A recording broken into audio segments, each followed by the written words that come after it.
Hello, जय श्री राम साथियों। कैसे हैं आप सभी। आज हम इस वीडियो में बात करते हैं जो है एस्ट्रोलॉजी के बेसिक से रिलेटेड हम बात करते हैं और समझते हैं इसको किस तरह से है।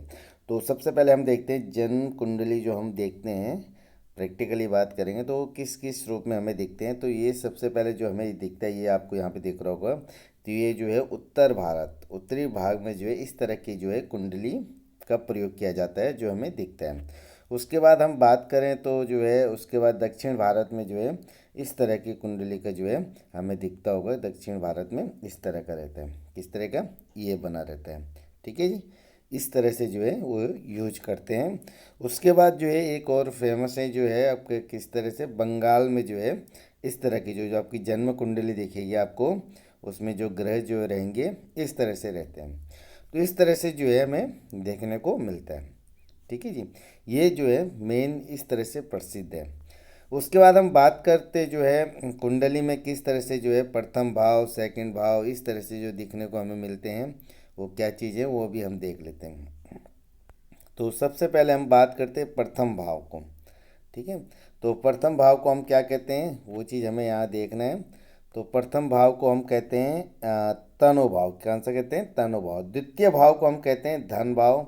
तृतीय भाव को हम कहते हैं सहज भाव। चतुर्थ भाव सुख भाव। पंचम भाव पुत्र भाव कहलाता है। षष्ठ भाव शत्रु भाव। सप्तम जो भाव, भाव मतलब हाउस, कलत्र भाव। अष्टम भाव आयु भाव हो गया। नवम भाव धर्म भाग्य। ठीक है, ये सारी चीज़ें देखी जाती है किससे? नाइन्थ हाउस से। दसम भाव से क्रम भाव। एकादश भाव से लाभ भाव। द्वादश भाव से व्यय भाव। ये मेन मेन चीज़ें हैं, इस तरह से हम जो है कुंडली में देखते हैं। और उसके कारक ग्रह कौन से हैं ये भी पूरा लिस्ट दे रखा है, ये आप आराम से देख सकते हैं। उसके बाद हम बात करते हैं ग्रहों के कारकत्व, मतलब कौन सा ग्रह जो है किस चीज़ को रिप्रेजेंट करता है। तो सबसे पहले करते हैं हम बात सूर्य आत्मा की बात। आप सहानुभूति हो गया, प्रभाव आपका यश, स्वास्थ्य, दाई नेत्र, दिन हो गया, ऊर्जा, पिता, राजा, राजनीति, चिकित्सा, विज्ञान, गौरव, पराक्रम, इन सब में जो है सूर्य ग्रह को देखा गया है। मतलब किसी की कुंडली में सूर्य ग्रह अगर अच्छी स्थिति में है तो ये सारी चीज़ें जो हैं मतलब अच्छे तरीके से व्यक्ति, ये गुण व्यक्ति पे ज़्यादातर देखे जाते हैं। अगर सूर्य अच्छी स्थिति में नहीं है तो इनकी कहीं ना कहीं अभाव रहता है। उसके बाद हम करते हैं बात चंद्रमा, मन, रुचि, सम्मान, निंद्रा, ठीक है ना, माता, धन, यात्रा, जल का कारक, ये क्या है? चंद्रमा ग्रह है। उसके बाद मंगल हम बात करते हैं, शक्ति, आपके अंदर कितना साहस है, क्या आपका पराक्रम है, ठीक है ना, गुस्सा, उत्तेजना, ये सारी चीज़ें जो है किससे देखा जाता है? आपका मंगल ग्रह से। और भी बहुत सारी चीज़ें यहाँ पे दिख रही हैं तो आप आराम से इसको देख सकते हैं। उसके बाद हम बात करते हैं कौन से ग्रह की? बुध ग्रह की बात करते हैं। कौन से ग्रह की बात करते हैं? बुध ग्रह की बात करते हैं। बुध ग्रह से बुद्धिमत्ता, आपकी वाणी, किस तरह से आप बोलोगे, ठीक है, ये सारी चीज़ें जो है बुध ग्रह से ही देखा जाता है। और भी बहुत सारी चीज़ें यहाँ पे दे रखी हैं, आप आराम से इसको डिटेल में देख सकते हैं। उसके बाद गुरु ग्रह से हम देखेंगे आपके विवेक, आपकी बुद्धिमत्ता, आपने जो है शिक्षा, एजुकेशन, ये सारी चीज़ें जो है कौन सी ग्रह से देखा जाता है? गुरु ग्रह से। आप धार्मिक कार्य, ईश्वर के प्रति आपकी क्या निष्ठा है, आपका बड़ा भाई, ये भी गुरु के से ही देखा जाता है। ठीक है, छोटा भाई मंगल ग्रह और बड़ा भाई गुरु ग्रह के, उससे हमें देखा जाता है। जिस तरह से आपकी कुंडली में इन ग्रहों की स्थिति होगी उसी के अकॉर्डिंग जो है आपका जो है बड़े भाई या छोटे भाई की जो है स्थिति का भी यहाँ पे पता चल जाता है। ठीक है जी। उसके बाद आप कितना दान धर्म का काम करते हैं, परोपकार, ये सारी चीज़ें जो है गुरु ग्रह से देखा जाता है। कुंडली में अगर दो ग्रह, गुरु और शनि की स्थिति अगर काफ़ी अच्छी है तो व्यक्ति अपने जो जीवन काल है उसका मतलब जो है इतना संघर्षपूर्ण नहीं रहता है।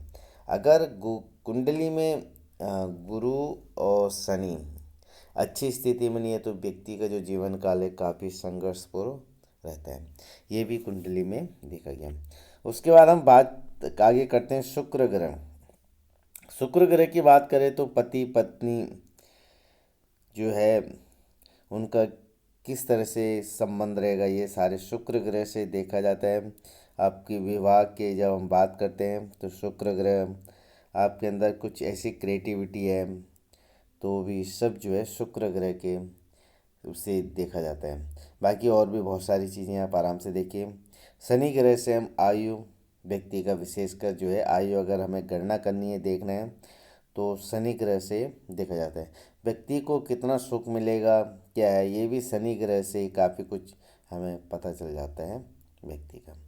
आजीविका व्यक्ति किस तरह से करेगा, ये भी जो है शनि ग्रह से काफ़ी कुछ आइडिया लग जाता है। और भी बहुत सारी चीज़ें दे रखी हैं, आप इसको आराम से पढ़िए। उसके बाद हम राहु ग्रह की बात करें तो राहु ग्रह जो है आपका जो है एक तरह से ये भ्रमित पैदा करता है ये ग्रह। तो ये किस स्थिति में होगा, तो अगर अच्छे घरों में होगा तो निश्चित ही व्यक्ति जो है काफ़ी तेज होता है। अगर ये इतने अच्छे घरों में नहीं है, कॉम्बिनेशन इतना अच्छा नहीं है, तो व्यक्ति के अंदर जो नेगेटिव क्वालिटी है वो अधिकतर आ जाती हैं, जिससे व्यक्ति को जो है उसके मान सम्मान में भी काफ़ी दिक्कत ये ग्रह देते हैं। लेकिन अगर अच्छे घर में बैठा है, अच्छे ग्रह की युति है, तो काफ़ी इतना दिक्कत वाली बात नहीं होती।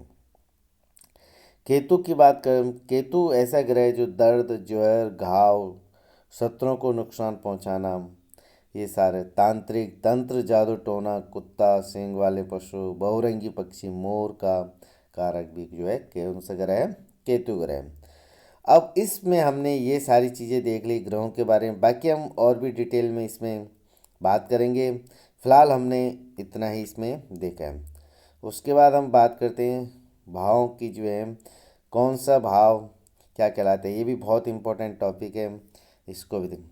तो कौन सा धर्म भाव जो है, लग्न धर्म का अगर हमें देखना है व्यक्ति का, तो लग्न से पाँचवें से नौवें घर से ये व्यक्ति अपने धर्म के प्रति कितना सोचता है, ठीक है ना, कितना वो धर्म के कार्य में अपना जो है निभाता है। ये सारी चीज़ें हम लग्न से पता कर सकते हैं, पाँचवें घर से या नौवें घर से व्यक्ति की कुंडली देख के हम पता कर सकते हैं। अर्थ की बात करें 2, 6, 10, काम की बात करें 3, 7, 11 भाव, मोक्ष की बात करें 4, 8, 12, इन भावों के देख के हम व्यक्ति के बारे में काफ़ी कुछ जान सकते हैं। उसके बाद केंद्र भाव की बात करें हम 1, 4, 7, ये भाव क्या कहलाते हैं, और 10 भाव ये क्या कहलाते हैं, केंद्र भाव कहलाते हैं। त्रिकोण भाव की बात करें 1, 5, 9, जब आप आगे और पढ़ेंगे तो आपको इन चीज़ों का जरूर पड़ेगी। तो ये मेन चीज़ें होती हैं। मारक भाव 2 और 7 को मारक भाव, आयु भाव 3 और 8, ये सारी चीज़ें जो है इस तरह से। उपचय भाव 3, 6, 10, 11, आगे इनकी जो जब आप पढ़ोगे इनके बारे में कि इन भाव में जो है ग्रह है तो किस स्थिति में होता है, क्या होता है, ये सारी चीज़ें हमें देखने को मिलता है। जन्म कुंडली में लग्न जो है केंद्र बिंदु होता है। जन्म कुंडली में जो लग्न होता है आपका, जो पहला घर होता है, वो केंद्र बिंदु होता है। महर्षियों ने जीवन को धर्म, अर्थ, काम तथा मोक्ष को प्राप्त करने का साधन माना है। जो जीवन है उसको धर्म के प्रति, अर्थ, काम तथा मोक्ष को प्राप्त करने का साधन माना है। इसलिए कुंडली को भी धर्म, अर्थ, काम तथा मोक्ष 3 जो है अलग अलग भागों में बांटा गया। इस तरह से हम देखते हैं। उसके बाद हम बात करते हैं योग कारक ग्रह, ठीक है। योग कारक, यदि कोई ग्रह केंद्र अथवा त्रिकोण का स्वामी होता है, केंद्र अथवा त्रिकोण का स्वामी होता है, तो वो ग्रह जो है योग कारक कहलाता है। बहुत इंपॉर्टेंट लाइन है, इसको आप जरूर देखना। जैसे वृष लग्न जो है शनि 9वें तथा 10वें भाव का स्वामी, ओके, ठीक है। तो 9वें तथा 10वें कोई जो है त्रिकोण, मैंने अब देखा था त्रिकोण भाव किसको कहते हैं, 1, 5, 9, केंद्र, ठीक है ना। केंद्र कोई जो है त्रिकोण भाव हमने देखा था। तो कोई भी ग्रह केंद्र या त्रिकोण का स्वामी होता है तो वह ग्रह योग कारक कहलाता है। तो इस तरह से और भी बहुत सारी चीज़ें आपको यहाँ पे दिखेंगे, तो आप जो है देख सकते हैं। अब केंद्र अधिपति दोष क्या होता है? जब कोई शुभ ग्रह जैसे बृहस्पति, शुक्र, शुभ बुध, शुभ चंद्रमा केंद्र का स्वामी हो तो उसमें केंद्र अधिपति दोष लग जाता है। मतलब जब कोई शुभ ग्रह केंद्र का स्वामी होता है तो शुभ ग्रह अपना शुभ फल देने में असमर्थ हो जाता है, मतलब उसके थोड़ा रिजल्ट कम हो जाता है। ऐसे नहीं कि वो नेगेटिव फल देना शुरू कर देगा, लेकिन जो उसको शुभ फल है उसमें जो है कहीं ना कहीं कमी पड़ जाती है। ये चीज़ जो है देखा गया। बाकी उसके बाद हम आगे और भी चैप्टर में बात करेंगे। फिलहाल के लिए इस वीडियो में इतना ही। बाकी हम सेकंड चैप्टर में जो है नेक्स्ट बात करते हैं। बाकी जुड़े रहिए एस्ट्रो पंडित से, और जिन्होंने अभी तक हमारा चैनल सब्सक्राइब नहीं किया चैनल को जरूर सब्सक्राइब कर लीजिएगा। और अगर आप भी अपनी कुंडली दिखाना चाहते हैं तो आप हमसे कांटेक्ट कर सकते हैं। आप भी एस्ट्रोलॉजी सीखना चाहते हैं, बेसिक एस्ट्रोलॉजी, नाड़ी एस्ट्रोलॉजी, केपी एस्ट्रोलॉजी, तो आप हमें जो है कांटेक्ट कर सकते हैं और आप जान सकते हैं कि किस तरह से आप जो है आसानी से जो है ज्योतिष का ज्ञान ले सकते हैं और अपनी कुंडली आप स्वयं भी देख सकते हैं जब आप अच्छी प्रैक्टिस कर लेते हैं। बाकी जुड़ी रहिए एस्ट्रो पंडित से। धन्यवाद।